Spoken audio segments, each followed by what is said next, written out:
और अच्छे से तैयारी स्टार्ट की और अच्छे से एनसीईआरटी का रिवीजन किया और अच्छे टेस्ट दिए। जो जो मिला मतलब वो करते रहे। अभी जब बात हो रही थी आपसे हमारी तो आपने बताया था कि 2019 से आपकी जर्नी स्टार्ट हुई थी। यही था कि जितना ज़्यादा रिवीजन जितना ज़्यादा प्रैक्टिस होगी उतना ही अच्छा स्कोर इंप्रूव होगा। मिलेगा, रैंक अच्छा होगा। 2020 में आपके 386 आए। आपको बहुत सारी चीजें नहीं पता थी, सिर्फ आपने थोड़े बहुत जो भी आपको पिछला ज्ञान था उसके आधार पे आपने तैयारी की, एग्जाम दिया और आपके 386 आए।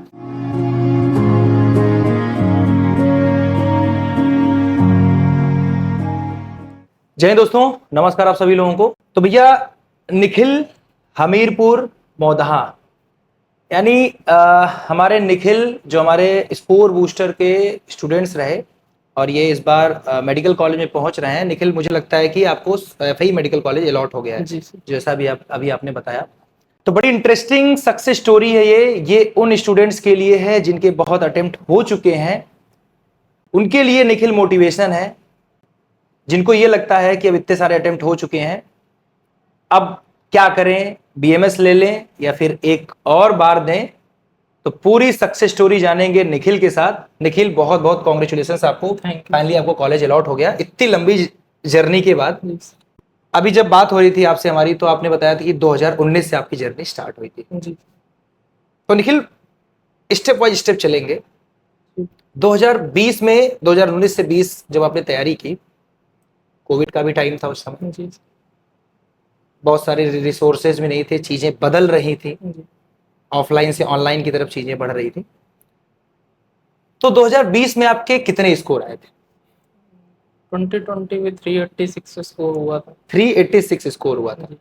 आपकी क्या स्ट्रेटजी थी उस टाइम पढ़ने की?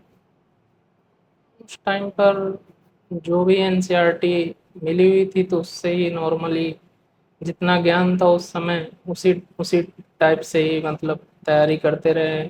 इतना किसी से जान ही नहीं पाए थे कि क्या कैसा करना है। जितना था उसी हिसाब से हम अपना तैयारी करते रहे थे 20 में। पता ही नहीं चला कि जी। क्या पढ़ना है, जी। ये पता ही नहीं था। जी उतना। ठीक है, 2020 में आपके 386 आए। आपको बहुत सारी चीजें नहीं पता थी, सिर्फ आपने थोड़े बहुत जो भी आपको पिछला ज्ञान था उसके आधार पे आपने तैयारी की, एग्जाम दिया और आपके 386 आए। जी। 2021 में कैसे पढ़ाई की आपने और 2021 का स्कोर बताइएगा। 2021 में 465 स्कोर हुआ। हम्म। उसमें क्लास नोट्स मिला, डीपीपी मिल, कुछ टेस्ट सीरीज ज्वाइन की हुई थी ऑनलाइन से ही। हम्म। तो उसमें थोड़ा एक्स्ट्रा जो चीज़ें मिली उन सब से उन्हीं बेसिस पर तैयारी करते रहे।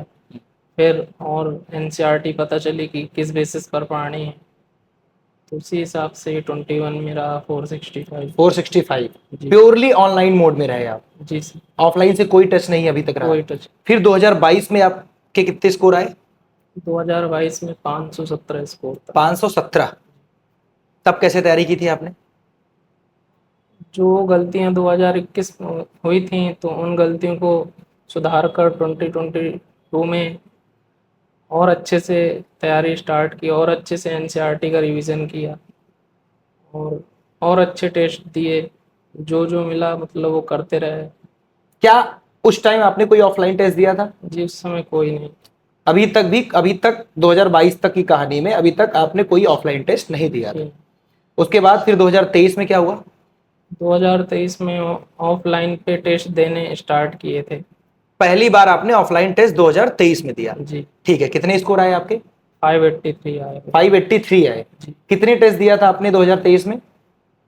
2023 में अबाउट 20 से 30 20 टू, ऑफलाइन। हाँ मतलब 20 टू 30 टेस्ट जी। आपने ऑफलाइन दिए थे। तो 586 स्कोर आए। ये क्या स्ट्रेटजी थी आपकी 2023 की? यही था कि जितना ज़्यादा रिवीजन जितना ज़्यादा प्रैक्टिस होगी उतना ही अच्छा स्कोर इंप्रूव स्कोर होगा। मिलेगा, रैंक अच्छा होगा।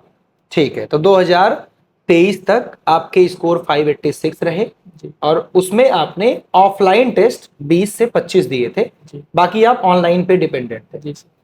अब 2024 में फिर स्कोर आया आपका 670। जी सर।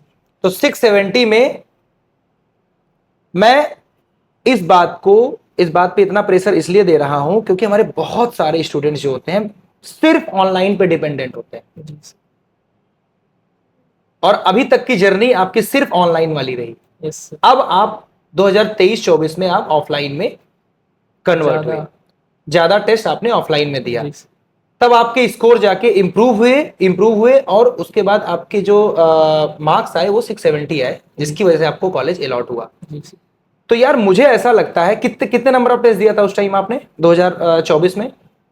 पूरा SBTS जितना हुआ आपका वो हुआ, और ऑनलाइन में भी अबाउट 40 to 50 टेस्ट दिए हुए थे। मतलब करीब करीब आप 70 से लेके 80 टेस्ट दिए थे। जी 80।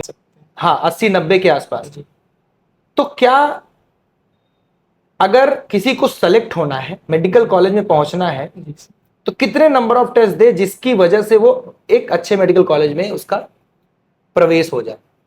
जी, सबसे पहले स्टार्ट तो चैप्टर वाइज स्टार्ट करना चाहिए पूरा, जब तक उसका चैप्टर कंप्लीटली डिपेंडेंट ना हो जाए किस तरह से उस पर क्वेश्चन आ सकता है। फिर उसके बाद पार्ट सिलेबस, फिर पूरा यूनिट वाइज, जिस तरह से आपका थोड़ा थोड़ा कर कर बड़ा फुल सिलेबस टेस्ट तक जब तक नहीं आ पाएंगे।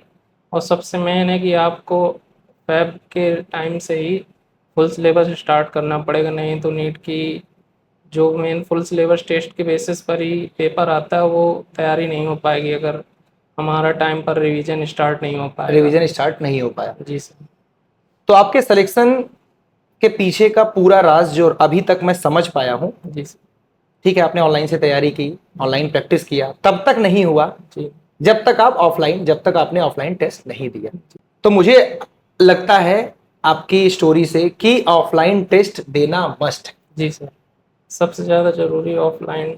क्योंकि नीट का जो एग्जाम होता है ऑफलाइन होता है, जी सर। ऑनलाइन तो होता नहीं, जी ऑफलाइन होता है। तो मुझे लगता है कि ऑफलाइन टेस्ट देना मस्ट है। जी सर। करीब करीब आपने 40 ऑफलाइन टेस्ट की प्रैक्टिस की है, जी सर। तो कम से कम 40 ऑफलाइन टेस्ट तो देना ही देने ही देना है। पड़ेगा। तो भैया, अगर अभी तक सिर्फ आप ऑनलाइन टेस्ट दे रहे हैं, अभी तक जो आपको समझ में आया 2023 तक निखिल सिर्फ ऑनलाइन टेस्ट दे रहे थे, जिसकी वजह से इनके स्कोर इंप्रूव तो हो रहे थे, जी, लेकिन उतना ज्यादा नहीं जितने ऑफलाइन के बाद हुए। तो जब आपने 2023 में ऑफलाइन टेस्ट दिया, उसके बाद आपके स्कोर में चेंज आया, काफी 60 से 70 नंबरों जी, का आया। जब आपने 40 ऑफलाइन और दिए तो सीधे आप मेडिकल कॉलेज में पहुंच गए। जी सर। तो ऑफलाइन का बहुत बड़ा रोल है। जी सर। तो मुझे लगता है कि जो हमारे दोस्त सिर्फ ऑनलाइन पे डिपेंडेंट हैं, उनको ऑफलाइन की प्रैक्टिस जरूर करनी चाहिए। बहुत। अच्छा निखिल, एक चीज और है जी कि आपकी जर्नी काफी लंबी रही। जी सर। तो जब 586 आया, 83 के आसपास जब आपका स्कोर आया, तो यार आपको क्या लगा कि फिर से आपको तैयारी करनी चाहिए? क्योंकि लंबी जर्नी भी हो चुकी थी जी सर। और आपको भी लग रहा था कि वही चीज बार बार पढ़ना। तो कैसे, मतलब अपने आप को कैसे आपने मैनेज किया? थोड़ा टाइम तो देना ही पड़ेगा खुद को कि अपने को समझा सके कि हाँ थोड़ा और थोड़ा मेहनत कर लें तो शायद पहुंच जाएं। इन सब के लिए घर वालों का सपोर्ट, टीचरों का सपोर्ट होना बहुत ज़्यादा ज़रूरी है बहुत कि ज्यादा जरूरी होता है वो आगे आपको लेके जा सकें आपकी जर्नी में और अच्छा ब्राइटनेस। कर सकें।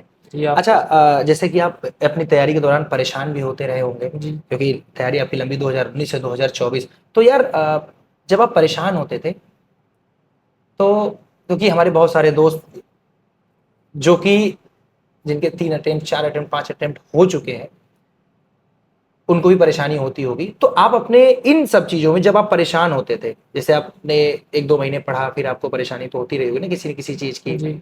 तो आप उसको कैसे हैंडल करते थे?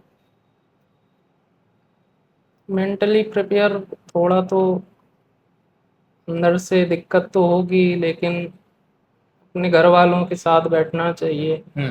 जब डिप्रेशन हो अपने टीचरों से बात करनी चाहिए, अपने दोस्तों से मिलना चाहिए। ये नहीं कि मतलब नहीं हो रहा तो अपना एक जगह ही बैठकर खुद में ही खुद को ये बोलना कि क्या हो रहा है क्या नहीं। जब परेशान हो तो अपने दोस्तों से मिले, अपने घर वालों से मिले, पेरेंट्स से मिले, जी या फिर टीचर से मिले अपने, जी है कि नहीं, जी जिससे अपनी परेशानी को सॉल्व कर सके। जी यानी आप यही करते थे जी कि जब परेशानी होती थी तो आप अपने दोस्तों से मिलते थे जी और घर वालों से बातचीत के जरिए अपनी परेशानी को सॉल्व करते थे। तो भैया परेशान नहीं होना है, कुछ अटेम्प्ट हो चुके हैं, फिर से अगर लग रहे हो तो बिल्कुल जी जान से लग जाओ, क्योंकि निखिल की स्टोरी जो है वो बहुत ही मोटिवेशन स्टोरी है। और मुझे लगता है कि इतने लंबे तैयारी करने के बाद आप मेडिकल कॉलेज में पहुंच रहे हैं जी सर। तो आपने बहुत कुछ झेला है, बहुत संघर्ष किया है। जी सर। और जब इंसान संघर्ष करके कहीं पहुंचता है तो उसकी खुशी कुछ और होती है। तो परेशान नहीं होना है यार, थोड़े बहुत नंबरों से अगर रुक गया है तो एक बार और लग जाओ, पूरी टीम यूनाइट आपके साथ है, सिंह सर आपके साथ है, मेडिकल कॉलेज जरूर पहुंचोगे। और ये देखो स्टेथो ये अगली साल तुम्हारी गली में होगा। तो कॉन्ग्रेचुलेशंस यार निखिल। सर। क्या कहना चाहोगे उन दोस्तों को, क्योंकि अब तो आप आगे पहुंच गए हो जी। और आपके पीछे जो लोग रह गए हैं, जो अब अगली बार आने वाले हैं आपके साथ, जी। जिनके कुछ नंबरों से जो रुक गए हैं, उनके लिए आप क्या कहना चाहेंगे? जहाँ सर जिनका मतलब 600 प्लस स्कोर रहा है उनको इतना ज़्यादा टेंशन लेने की ज़रूरत भी नहीं है, क्योंकि अभी तक 600 प्लस में भी सिलेक्शन होता रहा।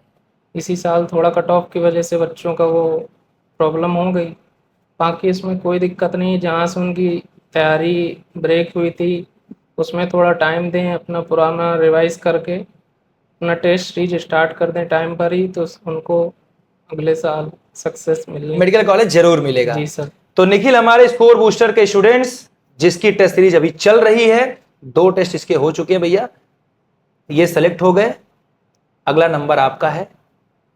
पूरी टीम यूनाइट की कोशिश है कि जितने भी हमारे स्टूडेंट इस बार रह गए हैं जी वो भी इस बार मेडिकल कॉलेज पहुंचेंगे, यही संकल्प है हम लोगों का। बाकी फिर मिलते हैं नेक्स्ट वीडियो में। जय हिंद।